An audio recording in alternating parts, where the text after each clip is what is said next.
Welcome to Repco Muscle Garage. Proudly brought to you by Repco. It starts with the parts. Mount Shop, undercar specialists. Meguiar's, people who love cars love Meguiar's. And Rislone, high-performance additives for high-performance vehicles. In this episode, we take a look at a unique car and caravan combo with style and drop into the toy shed in Rotorua to see what's on offer. But first up, thanks to our mates at Meguiar's, we head to CARnival. This event sees petrol heads from far and wide congregate at Bruce McLaren Motorsport Park in Taupo for a fun day of track, drag, drift, burnouts and show and shine. This is the second running of the event CARnival, brought to you by Casper Transmissions and Choice Events and Promotions. We've been doing this for 4 years now as Choice Events. Today we've got just over 350 cars. We're expecting more to come through for gate entries this weekend. We do limit our entries at 400. We feel the competitors get better value for money as well as more track time. So out of that 350, there's a lot of Japanese vehicles here, but there is also the odd hidden muscle that's hiding around in the sheds and out in the pits. We've got a beautiful venue here and an international motor racing circuit, FIA Grade 1, A1 GP's raced here before.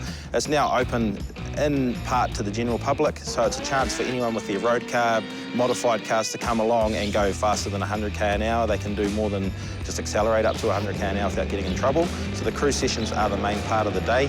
There is not an unlimited speed, but there is a limited speed to a point as well. There's a chance to get your mates in your car. We've also got the Choice Events taxi stand, which is something we've added to our program. Up the very end of the pit lane there, a chance where anyone who just turns up today, they'll be able to go upstairs, grab them a passenger band, sign an indemnity, and they'll get a chance to just line up. Anyone can go along and pick those guys up, or girls, and they'll get a chance to get on the track as well. So it's a good chance for anyone basically to get out on the international motorsport circuit here and drive around. It's a bit of a novelty, if anything, and it's something that a lot of people don't get a chance to do, but in respect they have got a chance to do, either whether they're just a passenger or a driver. There's plenty to see today, as well as the cruise sessions that we speak about. We've also got the burnout pad open at times. We've got the drag racing. We do a drop flag street style drag racing. We don't do timing, we don't do lights, anything like that. It's just a bit of a fun day.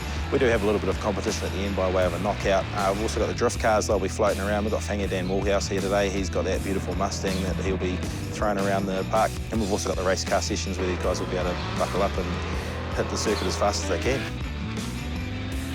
There was nothing happening in the area, and sure enough we'll do something, and we've done something, and it's going well. CARnival is a great opportunity to test your car in a wide range of racing styles and even have a go at a rival engine type or car make. The 79 Mark II Escort runs a Reese Fishbill Dart small block Chev stroker. It's got AFA heads on it.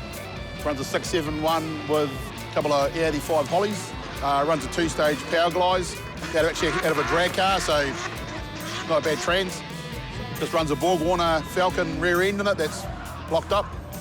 And basic electrics to keep it going. I bought the car sort of unfinished project. It was only supposed to be a real budget build, but it got out of hand, as you can see. So everything in the car is brand new. Obviously a bit overpowered, but we've got on a soft tune. It's got low boost and low revs, just to keep the longevity of the engine going. But no, it's just a bit of fun, you know. So not a bad event. Probably only about a dozen or so V8s here, I think, good one. I do it for fun. The whole thing's about fun. I'm not here to come and win anything. A little bit of a different format than what we used to, but overall, no, they're doing a great job. So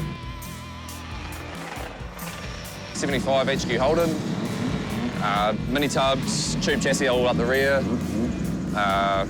9-inch diff, turbo 400 manualised, dart block, forged internals, scat cranks, scat rods, all goodies. I had the car about 3 years now.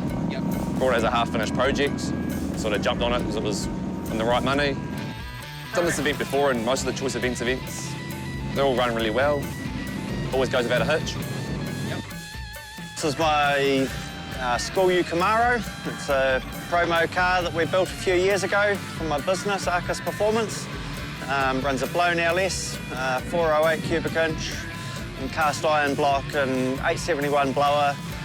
It's got EFI on it, runs E85 fuel, through a 2-speed power glide, drag racing transmission into a limited slip diff, mainly built for power cruise type events and this sort of thing. Do the burnout circuit in it. A lot of seat time, a lot of track time, a lot of fun out of it, even though it's not warranted and registered. It's definitely a handful, yep. Makes a lot of power. Scares me every time I drive it. That's what I built it for. Got to have your fun.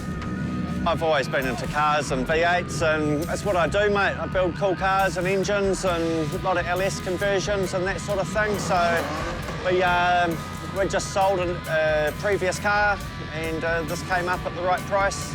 It was stolen and recovered, so it had no engine or gearbox or running gear or seats, and ignition was all smashed on it, so we tidied it up and had an engine lying around that I put together for it and pieced it together, and here it is.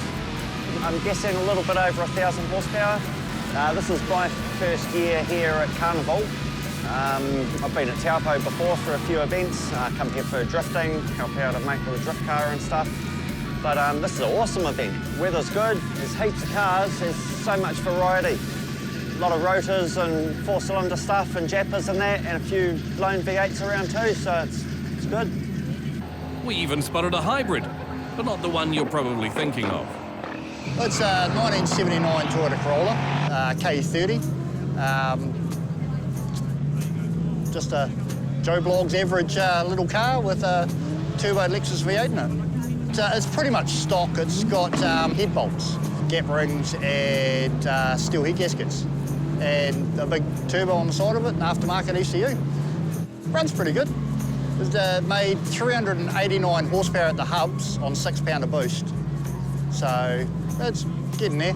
Not too bad for a just over 1,000 kg car. Keeps me sane, keeps me broke. Everybody that sees it either says wow, or you've packed that in there, or something to that effect. Yeah, and just having fun out with the family. It's a good event, and hasn't been the first event for a while because of COVID, obviously. And yeah, just getting out and having fun in the cars. Everybody's happy and friendly and no dramas. Easy, like everybody lends a hand if you need it or whatever. It is a big family, but without the bickering.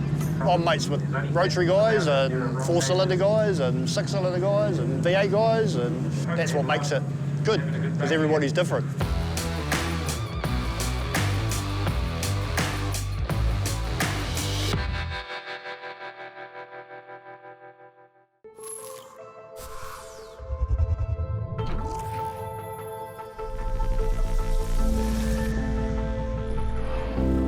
Advanced protection of hybrid ceramic. Whoa. Now in 3 easy-to-use products. In original spray wax, now as a liquid wax, and a spray detailer. Meguiar's hybrid ceramic family with advanced SiO2 technology. Meguiar's, ceramic made easy.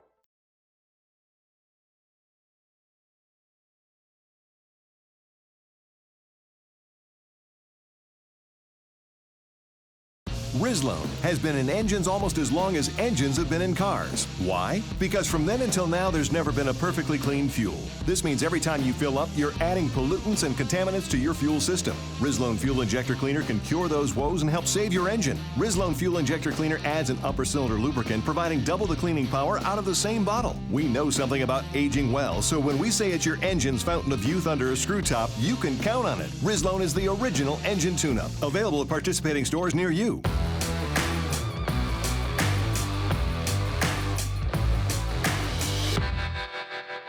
Welcome back to Repco Muscle Garage. Now, thanks to Mount Shop, we have a chat to Alex Ross about his well-known and much-admired 59 Chev and Lilliput caravan combo. I'm Alex Ross, and I have a fleet of cars. I guess the most important one is the 59 Impala, and alongside that we have the Lilliput Caravan, which is a 1976 model, and it's a matching pair. The two have both been at Beach Hop and have both been individual winners at Beach Hop. The Impala in 2009 and the Caravan in 2017. The Chevy's had one major upgrade as the motor. When we did the restoration back through 07, 08, we kept the 283 and the Power Glide. I've learnt since then that I really should have done the drivability upgrade and changed to a 700 R4 and put in a 350 or something. But a few years ago when we got the Caravan, we discovered that really the 283, even though it's a V8, just wasn't good enough for pulling a Caravan as well as the car. So the opportunity came along and we put a 400 in it, which had just been rebuilt and slightly rebored, so it's actually a 406. Can't put a 409 badge on it, because they didn't make those in 59, but it is a 406, and it's pushing up 420 horsepower. So she's got some boogie. The problem is now it's got so much power, you forget the Caravan's there sometimes. You just think, oh, hang on, there's a Caravan, is it still there? I need one of those stickers that says, if you can read this sticker, I've lost the Caravan. Got to my 50th birthday, and as a child, one of the cars that I always wanted to own was a 59 Chevy Impala. And so a lady, Kath, who was designing the party with Graham, she thought that she would try and find a 59 Impala as part of the theming for the party that we were having. She went on to Trade Me and she found this 1960 Chev that was for sale, and she asked the guy the question, do you know anybody who has a 59? Well, the guy that owned this car read the question and phoned her. And he said, yeah, I got a 59. And she said, great, can we hire you and your car for an event on this date, my birthday? So that's how we came to make contact with the car. The car picked me up from my house where I'd been getting ready for the party to go to the party venue. And I walked down the pathway and got to the street and saw the car, and it really was one of those TV moments. You know, eyes wide open, tears rolling, that sort of thing. It was quite an impact. Anyway, taken to the party, had a great night. And a few months later, the owner of the Impala then phoned up and said, look, situation's changed. I need to sell the car. Are you interested? I said, oh, yeah, I could be.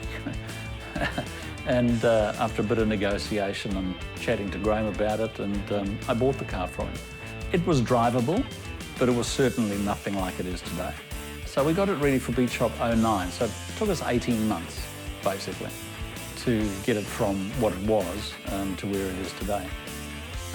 And you know, even that for most car restorations of this standard is pretty quick. Yeah, it cost a lot of money, but I get so much joy out of it, and we all do. And the lovely thing about it is now with the Caravan especially, is that you take it to any show, anywhere, and people just love it. One of my mottos is, if you're going to be at a show, you better be on the show. Because there's no point in being there if you haven't got something for people to smile about. We bought the Caravan in 2015. We started hunting. I knew I wanted a Lilliput. I didn't want anything else. The fiberglass had weathered and all the rubbers were really old. We decided the right time to do the restoration here as well. Took it down to Beach Shop 2017 and won Best Caravan, which was great. The colour scheme's an interesting one. I didn't want to do the car in your typical restoration colour. I wanted something that was period correct for the car. So I went to the original Impala colours for 1959. Eventually we settled on what was then known as classic cream and aspen green. And the cream on the Impala has a green pearl on it as well. So in the right light, it really jumps out at you. One comment that we get the most about the car and the Caravan is what beautiful colours they are. And they are pretty colours. And that's what I wanted. I didn't want something that was jumping out at you saying, I'm an angry car. I wanted something that was really attractive to look at. And then we have the Pontiac convertible, which was a purchase made whilst the Impala was being restored, and really it came about because I had an urge and a hankering to have an American car. I'm just happy to have it as it is, and happy that I managed to get one that's in pretty good nick. Funnily enough, even as a child, the two cars that I always thought I wanted to own was a 59 Impala and a 64 Pontiac. And now I have them both. So dreams can come true. We have a lot of fun with both the cars, and we go out and about to a lot of shows and club runs. I belong to two different clubs, the American Classic Car Club and the American Muscle Car Club. as well as the Lilliput Caravan Club. So there's lots of activities. Summer, every weekend there's something on, so we're very seldom at home. And we just have a great time with them. Now, thanks to Rislone, we stopped by the well-known performance workshop, the Toy Shed, to have a chat with business owner and successful drag racer, Russell Lowe. Our roots are in playing with old things, really. The older the better, within reason, because that's more interesting and that's our style of car that we're interested in working on. Keeps us amused. The Toy Shed workshop is normally packed with a pretty diverse range of classic and muscle. There's normally in the workshop, I had a guess, 30 to 40 normally. At the other end of the building, we've got a big area where it's just stacked up with cars waiting their turn to have time to work on them, really. We've got more work we know what to do with. We actually need more workers rather than more work. But it's good. It shows you that this type of business is healthy and there's plenty of stuff going on out there. A fair amount from Rotorua, but it sort of comes from all over the place now, really. We've just done a couple of cars from down in Taranaki. There's one still here from down that way. That car's from Auckland. There's lots of cars coming from Taronga and, yeah, all over the place, really, and lots from Whakatane, but here, there and everywhere. Russell is also a regular at the Gasser events around the country. The 56 Chev, that Gasser we built in 42 days from dragging it out of a paddock to racing it, and it's done some big wheel stands, and, yeah, we're having a ball with that. I've had way faster cars, but the gas side of things is just entertaining, and you do wheel stands and big skids and put on a show for the crowd, and there's no stress involved. Just turn the key, start it up, go and thrash it, and put it back on the trailer and take it home and take it out next time, and not a whole heap of maintenance and not a whole heap of money either, and the entertainment fun side of it is the important bit, really. Tokoroa has their biggest crowds ever when the gases are on, and it gets people involved, and we're doing work on gases for other people, but it's creating another whole little scene of all its own, really, which is neat to see. The V12, that's just fun, basically.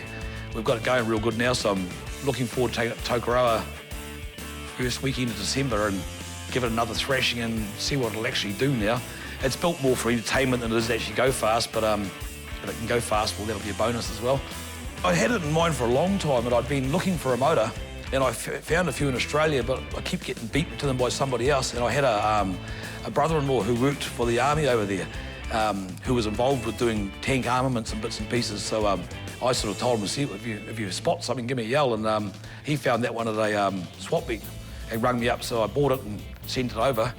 The plan was always to put it in the Model A, but it just time and money, really. Ian Metz built the step-up drive for us, which was the biggest trick, was figuring out how to attach that much torque to a gearbox, because it looks pretty basic, but underneath it there's a whole heap of stuff going on that you can't see from the outside. But so far it's been pretty successful, and hopefully at Tokoroa we're going to have some good fun and do some good skids at it and, yeah, entertain the crowd. It's run at 13, one at 115 so far, but since then we've had on the dyno and actually tuned it, and we've doubled the torque at the wheels now, so it makes 1,500 foot-pound of torque at the wheels, so that should be more than enough to do some decent skids. Yeah, it's definitely entertaining. It's a tank engine. It's out of a Centurion tank, but they're based off a Rolls-Royce Merlin. They're the same basic design, 1933, and they're double overhead cam, 4 valves per cylinder, hollow valve stems with sodium, all sorts of technology that came from the war, basically, was when they learned how to do lots of trickiness. So it's way ahead of its time. That motor there is about 1957, I think that one was built. The two Commodores has been pretty cool, because we've built that for a father and son, and the red one, that's been a huge build that was done in a hurry for circumstances, but tubbed it 9-inch, new trans 480E, and a blow-in 383 Holden base motor, which was a interesting way of going about it, but Steve that owns it is a Holden man, so it had to be Holden. And he picked it up on the Friday a couple of weeks ago and raced it at Merrimee on the Sunday and got in the top 8 and ran 11.0 on its first outing, so he's over the moon. So that's been a really cool job, and it's turned out awesome. The gold 51 Chev of Greg's has been an ongoing project for a couple of years, but it's about to get stickers on the windows in the next few weeks, so he's pretty rapt that it's finally all come together and is about to hit the road legally. We've got a 57 Chev delivery we're doing at the moment. and being a delivery is quite unusual. There's probably only 2 or 3 of those in the country. The owner of its name actually is Chevy, which is a bit of a laugh, but that's actually his legit name. He's only just bought it, but he had a rebuilt motor in it, but it had eaten the camshaft and whatnot, so we've just done the cam, put a bit bigger cam in it, and livened it up a bit for the guy. We run pro parts out of the front, and we have our own sort of parts for the toy shed as well. We sort of run the 2 of them together, and that's just getting bigger and bigger and busier. It supplies us with our parts for the workshop, so we need to have something anyway, and then the retail side of things as well, and stock cars and we carry all sorts of stuff, which makes life a whole lot quicker and easier for the guys in the workshop. Having everything on site, we can do 99% of ourselves, just makes it easy, and you've got quality control, and you can figure out what's going on without other people being involved. Thanks to our sponsors, we have this amazing prize pack to give away, including this Repco 27-inch tool chest and trolley, and a complete Meguiar's and Rislone car care pack. With a total prize value of over $2,000, there's no excuse not to enter. Just go to themotorhood.com and follow the Repco Muscle Garage link on the homepage. Good luck, everyone. Muscle Garage was proudly brought to you by Repco. It starts with the parts. Mount Shop, undercar specialists. Meguiar's, people who love cars love Meguiar's. And Rislone, high-performance additives for high-performance vehicles.